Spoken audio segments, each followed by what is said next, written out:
Hello everybody, welcome to my channel.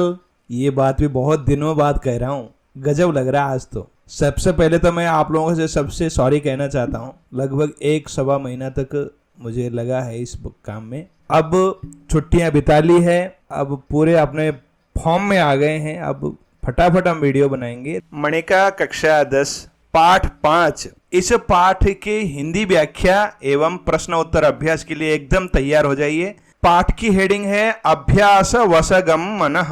मन अभ्यास से वश में किया जा सकता है।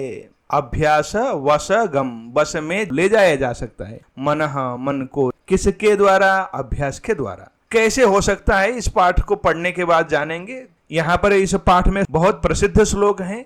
चलिए पाठ में प्रवेश करते हैं। संगीता कहती है, अमूल्यः एषः पुस्तकानां संग्रहः। लाइब्रेरी को देखते हुए कहती है, यह पुस्तकों का संग्रह अमूल्य है, यानी अनमोल है, ऐसा कहती है। अब इस बात को सुनकर रवि कहता है, संगीते अयम अस्माकं विद्यालयस्य पुस्तकालयः। संगीता अयम, यह अस्माकं, हमारे विद्यालयस्य, विद्यालय का, पुस्तकालयः, पुस्तकालय है, यह हमारे विद्यालय की लाइब्रेरी है। संगीता कहती है, अहो अत्र तो ग्रंथ चक्रिका अपि अस्ति। अहो अत्र तो, यहाँ तो ग्रंथ चक्रिका, पुस्तक सूची, लाइब्रेरी में जो कैटलॉग होता है वो भी अपि अस्ति है। अब रवि कहता है, आम अस्याम ग्रंथ चक्रिकायाम, हाँ, इस ग्रंथ चक्रिका में अनेके अनेक संस्कृत ग्रंथाः, संस्कृत के ग्रंथ भी स्थापिता रखे गए हैं। पठित्वा, उस कैटलॉग को पढ़कर कहती है वो, वेदाः उपनिषदः रामायणम महाभारतम पुराणानि, यानी वेद, उपनिषद, रामायण, महाभारत, पुराण, बहुत सारे ग्रंथ हैं। इतने में वो कहती है, कथम अत्र, कैसे यहाँ गीता तो न दृश्यते, गीता तो दिखाई नहीं दे रही है। वो दंग रह जाती है, इतने सारे संस्कृत के किताब हैं लेकिन गीता नहीं है। तो रवि कहता है, अयि गीता तो महाभारतस्य एव अंशः। अरे गीता तो महाभारतस्य, महाभारत का ही अंशः, एक अंश है, महाभारत का ही एक भाग है, एक हिस्सा है। महाभारत बहुत बड़ा ग्रंथ है, उसमें से एक भाग गीता भी है। अब इस बात को सुनकर कहती है संगीता, महाभारते तु कौरव पांडवानाम युद्धम वर्णितम। महाभारते, महाभारत में, तू तो कौरव पांडवानाम, कौरव और पांडवों के बीच के युद्धम, युद्ध, वर्णितम, वर्णित है।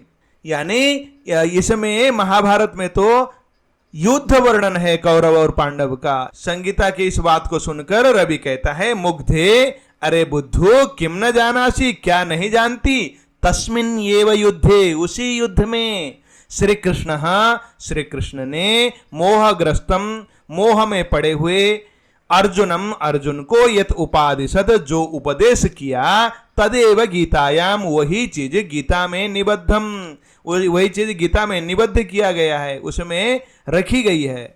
संगीता कहती है, आम स्मरामी, हाँ मैं स्मरण कर रही हूं, याद आ रही है ये बात।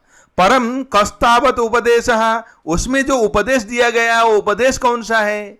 इस बात को जब उसको याद आया तो वो कहती है कि हाँ मुझे याद तो आ रही है ये बात, लेकिन उसमें उपदेश क्या है? रवि कहता है, तस्य उपदेशस्यैव एकम अंशम अद्य वयम पठामः किल।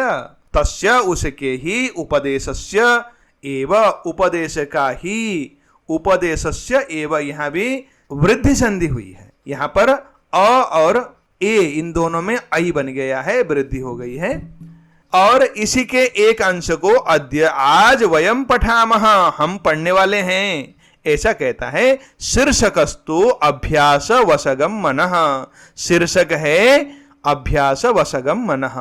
अब संगीता कहती है, को अर्थः अस्य शीर्षकस्य, इस शीर्षक का अर्थ क्या है? रवि कहता है, मनः चंचलम, मन बहुत चंचल है, परम किंतु अभ्यासेन, प्रयास करने से, अभ्यास करने से, वशम गच्छति, मन को वश में किया जा सकता है, वश में लाया जा सकता है, ऐसा रवि कहता है। चलिए अब हम, ये गीता के श्लोक हैं, ये हमें पता तो चली गया है।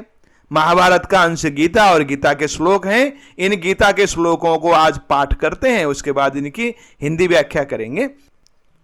अर्जुन उवाच अथ केन प्रयुक्तोऽयं पापं चरति पूरुषः अनिच्छन्नपि वार्ष्णेय बलादपि नियोजितः। श्री भगवानुवाच काम एषः क्रोध एष रजोगुण समुद्भवः महासनो महापाप्मा विध्येनमिह वैरिणम् शक्नोति हैव यः सोढुम् प्राक् शरीर विमोक्षणात् काम क्रोधोद्भवं वेगं सह युक्तः स सुखी नरः ध्यायतः विषयान् पुंसः संगस्तेषुपजायते संगात् संजायते कामः कामात् क्रोधोऽभिजायते क्रोधाद् भवति सम्मोहः सम्मोहात् स्मृतिविभ्रमः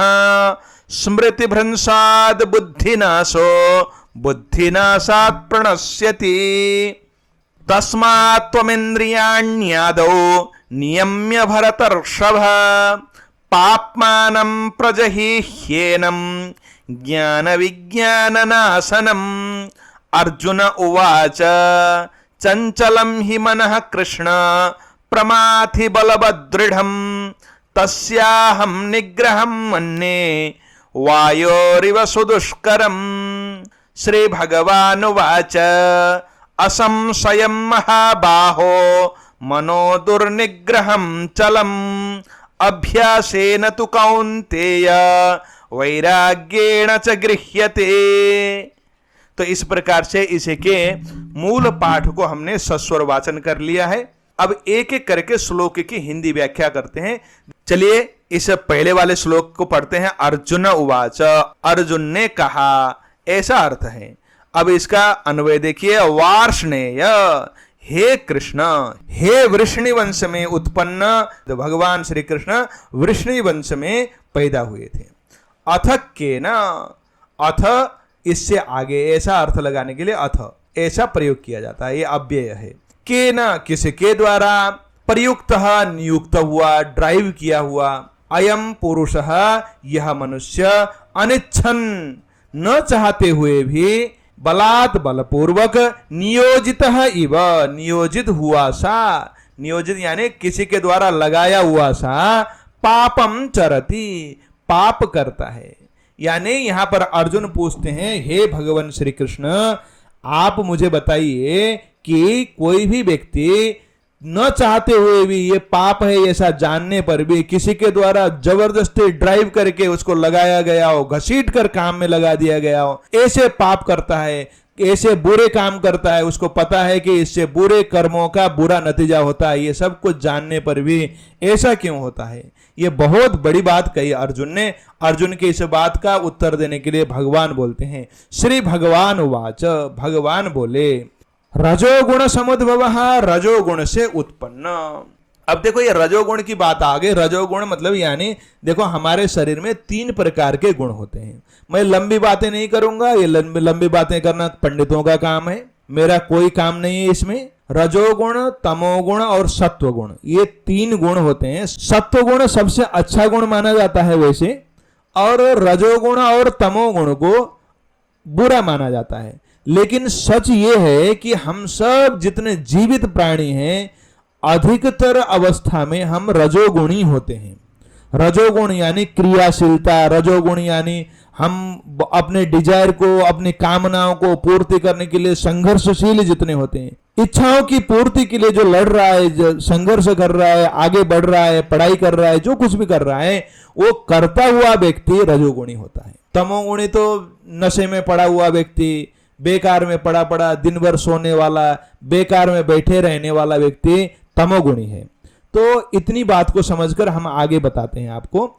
रजोगुण से उत्पन्न एषः कामः, यह काम, यह कामना, ये इच्छा, ये डिजायर, एषः क्रोधः, इसी कामना के पूर्ति न होने पर जो आता है हमारे अंदर क्रोध, वह क्रोध। महासना, बहुत खाने वाला यानी कभी तृप्त न होने वाला, और महापापमा महान पापी है।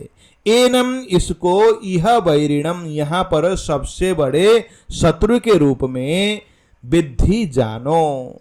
यहाँ पर भगवान श्री कृष्ण ने अर्जुन को ये पाप व्यक्ति क्यों करता है, जानबूझकर ये पाप है ये जानने पर भी जबरदस्ती किसी के द्वारा ड्राइव किया हुआ जैसा क्यों करता है, तो भगवान ने कहा कि उसके अंदर ना कुछ डिजायर्स होते हैं, कामनाएं होते हैं, मैंने ये करना है, मैंने वो करना है, कुछ गोल्स होते हैं जीवन के। उन गोल्स को पाने के चक्कर में वो क्या करता है कि वो अपनी कामनाओं की पूर्ति के चक्कर में अंधा हो जाता है और उन गोल को पाने के लिए पाप करने लग जाता है। और कामनाओं के साथ साथ वो पाप तो करता ही है, उन कामनाओं की पूर्ति में जब बाधाएं आती हैं, पूर्ति नहीं होती है, बहुत मेहनत करने पर भी वो अपेक्षित सफलताओं को नहीं पाता है, तो उसको क्रोध आ जाता है। अब क्रोध आता है तो कामनाएं तो है ही, क्रोध भी है। काम और क्रोध इन दोनों का जो मंजूल सम्मिश्रण है वो कभी समाप्त ही नहीं होता। यानी एक की पूर्ति हो गई, दूसरी चीज चाहिए। जैसे मुझे फोन की जरूरत थी, फोन ले लिया, फोन लिया है तो फिर वो फोन सस्ता वाला हो गया, महंगा वाला चाहिए, मुझे आईफोन चाहिए। आईफोन आ गया तो आईफोन के बाद भी वहीं पर पूर्ति तो नहीं हुई, फिर कार चाहिए, बाइक चाहिए, वो चाहिए, ये चाहिए, कभी अपनी कामनाएं पूर्ति होकर भी खत्म तो नहीं होती। ऐसे कामनाएं बढ़ती रहती हैं। तो ये सबसे बड़ा शत्रु है काम, और इसके साथ इसको साथ देने वाले क्या हैं? क्रोध, गुस्सा। और इन दोनों का ही पिता कौन है? रजोगुण है। रजोगुण से ये उत्पन्न होते हैं। रजोगुण यानी क्रियाशीलता को रजोगुण कहा जाता है। छोटी बात कर रहा हूं, यहां पर बहुत से पंडित लोग, बहुत से शिक्षक गण आकर विरोध भी करेंगे, मैं जानता हूं, लेकिन मेरी समस्या ये है कि मुझे 15 मिनट में वीडियो बनाने भी हैं। शिक्षकों से और विद्वान लोगों से विनम्र प्रार्थना है, मैं विद्यार्थियों को समझाने के लिए कह रहा हूं, मैं शास्त्र के इतर कोई बात नहीं कर रहा हूं, शास्त्र के विरोध में मैं कोई बात नहीं करता हूं। अब तीसरा श्लोक पढ़ते हैं। भगवान श्री कृष्ण कहते हैं ये जो कामना का वेग है ना, इस कामना के वेग को कैसे हम रोकें? वो कहते हैं शक्नोति यह शरीर विमोक्षणात्, यह जो शरीर विमोक्षणात्, शरीर को छोड़ने से प्राक पहले, काम क्रोधोद्भवम, काम और क्रोध से निकला हुआ वेगम, वेग को, यह एव यहीं पर इसी संसार में सोढ़ुम शक्नोति सहन कर सकता है। सह नरहा वह मनुष्य, युक्तः वही मनुष्य योगी है, सह सुखी वही सुखी भी भवती होता है। यानी हमारे जीवन में कामनाओं का कोई अंत नहीं है। कामनाओं के पूर्ति न होने पर क्रोध भी आता है। अब इन दोनों के मिश्रण से जो हमारा जीवन निरंतर कुछ पाने के चक्कर में पूरा जीवन ही नरक जैसा बन जाता है, उससे यदि मुक्त हो जाना है तो वो है काम और क्रोध के वेग को यहीं पर सह लें। अरे कोई बात नहीं, ये चीज नहीं मिली तो क्या हो गया, जिंदगी थोड़ी मर गए हैं। आज मुझे गाड़ी नहीं मिली है, कार नहीं मिला, बाइक नहीं मिली, मोबाइल नहीं मिला, सेलफोन नहीं मिला, ये नहीं मिला, वो नहीं मिला, नहीं मिला तो क्या हो गया, मर थोड़ी गया, रोटी तो मिल रही है ना, खा तो रहा हूं ना। ऐसी भावनाओं के साथ इसको समझाते हुए यहीं पर इस वेग को यदि सह लें तो वो व्यक्ति योगी है, युक्त है, और वो सुखी भी होता है। यह भगवान श्री कृष्ण का वचन है। अब उसके बाद आगे कहते हैं ध्यायतः विषयान पुंसः, यानी इसके विपरीत निरंतर कुछ न कुछ चाहते रहें, कुछ न कुछ चीजों को हम अपने जीवन में, ये होता काश वो होता, काश ये होता, काश वहां से ये मिलता, काश वहां से ऐसा मिलता, ऐसी भावनाएं बढ़ाते जाएं तो क्या होगा? विषयान इंद्रियों का विषय, या जो अच्छा लगता है उन चीजों को हम चाहते रहें तो चाह से क्या होगा? ध्यायतः ध्यान करता हुआ, पुंसः मनुष्य का, तेसु संगः उन चीजों में आसक्ति, दिल लगी हो जाती है, उपजायते उत्पन्न हो जाते हैं, उनसे आसक्ति लगती है। ये मान लो कि किसी के साथ में नजर से नजर मिली तो उससे प्रीति बढ़ती है, आसक्ति बढ़ती है, काश वो मेरा होता, काश वो मेरी होती, ऐसा मन में आता है ना, वैसी आसक्ति आ जाती है।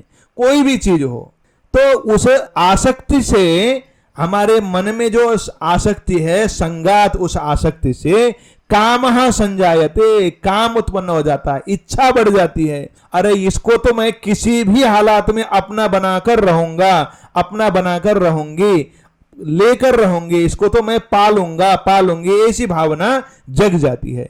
कामात, उस काम के कारण हम क्या करते हैं, उसको पाने के लिए पूरी जान लगा देते हैं, लेकिन सबको वो तो मिलता नहीं है। नहीं मिलता है तो क्रोध, काम का पूर्ण न होना क्रोध का कारण है। वो इच्छाएं पूरी नहीं हुई, क्रोध अभिजायते, उत्पन्न हो जाता है। गुस्सा आ गया, गुस्सा आने के बाद अगले श्लोक में देखो क्या होता है, क्रोधात, क्रोध से सम्मोह, सम्मोह यानी मति का विभ्रम हो जाना, बिल्कुल अपने विवेक का खो जाना। गुस्से से अंधा हो गया कहते हैं ना, उसके आंखें तो सामने होती हैं लेकिन वो अपने विवेक से अंधा हो चुका होता है। अपना विवेक का नष्ट हो जाना सम्मोह की अवस्था है। सम्मोह से स्मृति विभ्रम, स्मृति कहते हैं हमारी यादाश्त, सम्मोहन की अवस्था। अब उसको पता तो है कि भाई इस समय मैं गुस्से में हूं, गलत कदम उठा सकता हूं, लेकिन वो उठा लेता है। कई सारे जहर खा के मर जाते हैं प्यार के चक्कर में। अरे भाई एक नहीं मिले 1000 मिल जाएंगे, और नहीं वे विश्वास करते इस बात को। तो उस समय के लिए उसकी स्मृति, यानी जो पहले से उसको पता है कि ऐसा करने पे उसको वैसा हुआ था, उसने ऐसा किया था, बहुत सारी बातें उसको भी याद है, पुरानी स्मृति उसकी विभ्रम हो जाती है, नाश हो जाती है। स्मृति भ्रंशाद, ऐसा करने में वैसा होता है, नाना बेटा नहीं कर, ऐसा कहने वाली जो बुद्धि है उसके नाश हो जाने से बुद्धि नाश, बुद्धि का नाश हो गया। बुद्धि नाश होने से प्रणश्यति, वो तो नाश नष्ट ही हो जाएगा ना भाई, उसका तो नाश होना निश्चित है, क्योंकि अब उसको समझाने वाला अंदर का विवेक ही मर गया भाई, उसकी बुद्धि मर गई तो वो तो मर जाएगा। ये 2 श्लोक ऐसे कालजयी श्लोक हैं, ये आपके जीवन में घटने वाली घटनाओं का एक ऐसा चक्र बनाते हैं कि कैसे आदमी खत्म हो जाता है, मिट जाता है। अब इसके बाद कहते हैं भगवान श्री कृष्ण, तस्मात् त्वम इंद्रियाण्यादौ, तस्मात् इसलिए हे भरतर्षभ, हे अर्जुन, तुम आदौ सबसे पहले इंद्रियाणी, अपने इंद्रियों को नियमित करके, वश में करके, ज्ञान विज्ञान नाशनम, ज्ञान और विज्ञान को नाश करने वाला, मति का विभ्रम करने वाला कारण क्या है, कामना, कामनाओं के पूर्ति न होने से आने वाला क्रोध, काम और क्रोध, यही दोनों तो हैं ज्ञान और विज्ञान के नाशक। तो एनम, इस पापमानम, पापी को, ही प्रजही, निश्चय ही खत्म कर दो, मार दो। यानी जो कामनाओं का रेला है ना हमारे अंदर, काश मैं ये करता, काश मैं वो करता, काश मेरा वो होता, काश मेरी वो होती, ये जो कामनाएं है ना, इनको खत्म कर दो। अगर खत्म नहीं किया तो भैया तुमको खत्म कर लेंगे ये, ऐसा भगवान श्री कृष्ण ने कहा। तो अर्जुन कहते हैं, चंचलम ही मनः, हे कृष्ण मनः ही चंचलम, अरे कृष्ण मनः, ये मन, ही चंचलम, निश्चय ही भयंकर चंचल है। किसके बस में आया है मन भला, धोखा देकर थोड़ी देर बाद फिर सोचने लग जाता है वही बात जिस बात को सोचना नहीं चाहिए। प्रमाथी, हमारे पूरे जीवन को हलचल कराने वाला होता है, प्रमाथी, मंथन करने वाला, मथ देने वाला होता है। बलवत, बहुत बलशाली भी होता है। दृढ़म, और बहुत दृढ़ है, बहुत हठी है ये मन। अहम, मैं, तस्य, उसका, निग्रहम, नियंत्रण, वायो, वायु के, निग्रहम, नियंत्रण के समान, दुष्करम, बहुत कठिन, मन्ने, मानता हूं। अर्जुन ने कहा जैसे वायु को रोकना, वायु को एक जगह हमें टिका लेना जितना कठिन है, वैसे ही मन को भी टिकाना बहुत कठिन है। यहां पर मन के 4 विशेषण दिए गए हैं, देखो, चंचलम, प्रमाथी, बलवत और दृढ़म। दृढ़म का मतलब बहुत हठी, बलवत का मतलब बहुत बलवान, प्रमाथी का मतलब शरीर को, हमारे मन मानस को झकझोर कर रख देने वाला, और चंचलम, बहुत चंचल। मन के इतने 4 विशेषण हैं, ऐसा है, और इसको संभालना बहुत कठिन है। तुमने तो कह दिया कि संभालो, लेकिन मन तो लग जाता है उसी के साथ, कामनाओं के साथ। मन जिसके साथ लगता है उसी के साथ ही तो हमारा रहना बसना होता है। तो मन जिसके साथ लगता है, जिस कामना के साथ मन लगता है उसी के साथ ही लग जाता है। मन तो बहुत हठी है। तो इस बात को अर्जुन ने कहा तो भगवान श्री कृष्ण कहते हैं, श्री भगवान उवाच, भगवान जी बोले, हे महाबाहो, हे विशाल भुजा वाले अर्जुन, असंशयम, इसमें कोई संशय नहीं है, नास्ति संशय, निश्चय ही मनः यह मन दुर्निग्रहम, बहुत कठिनाई से, दुर यानी बहुत कठिनाई से, निग्रहम निग्रह किया जाने वाला है, चलम चंचल भी है। कौन्तेय, हे कुंती पुत्र अर्जुन, एतत्तु यह तो अभ्यासेन, अभ्यास से, और वैराग्येण च, वैराग्य से, गृह्यते, पकड़ा जा सकता है। देखो यहां पर इस मन को कंट्रोल करने के लिए, मन क्या है, मन इच्छाओं के साथ लगने वाला एक विषय है। मन को कंट्रोल करने के लिए दो बातें इन्होंने कही है भगवान श्री कृष्ण ने। एक तो कहा अभ्यास और दूसरा कहा वैराग्य। अभ्यास का मतलब तो होता है कि निरंतर किसी चीज को करते रहना जिससे हमारे अंदर एक परफेक्टनेस आ जाए। जैसे हम जिम में जाते हैं, निरंतर जिम में जाकर बॉडी बिल्डिंग का काम करते हैं तो हमारे शरीर में कट्स आ जाते हैं, डोले शोले बन जाते हैं। इसी प्रकार से कुछ संगीत के लिए बहुत रियाज किया जाता है, अभिनय के लिए बहुत बार हम रिहर्सल करते हैं। अनेक बार करने से हम उस अभिनय में बिल्कुल जीवंत बना देते हैं। उसी प्रकार से गीत को हम जीवंत गा सकते हैं। वैसे ही अभ्यास करने से, अभ्यास से बार बार मन को बुरे चीजों में, बुरी कामनाओं में, बुरी इच्छाओं की ओर जाने से रोक लें तो बुरी चीजों से हम अपने मन को रोक सकते हैं। एक अभ्यास से होने वाला काम। दूसरा वैराग्य, यानी अरे ये नहीं हुआ तो क्या हो गया, छोड़ो ना यार, ये सारी चीजें नहीं होंगे तो क्या मैं मर थोड़ी जाऊंगा, ऐसा भाव रखकर एकदम सपोज छोटे से उदाहरण दे लेते हैं। छोटा फोन है मेरे पास आईफोन नहीं है, तो क्या हो गया, फोन तो है ना। इस भाव से अपने मन को दिलासा देना, ये वैराग्य का काम है। वैराग्य यानी विराग। कहते हैं ना अंगूर खट्टे हैं, वो तो अंगूर खट्टे ना भी हो, मन को दिलासा देने के लिए तो अंगूर खट्टे हैं। ऐसे ही भाव से मन को बहलाना, इसको वैराग्य कहते हैं। तो इस प्रकार से गृह्यते, मन को समझाया जा सकता है।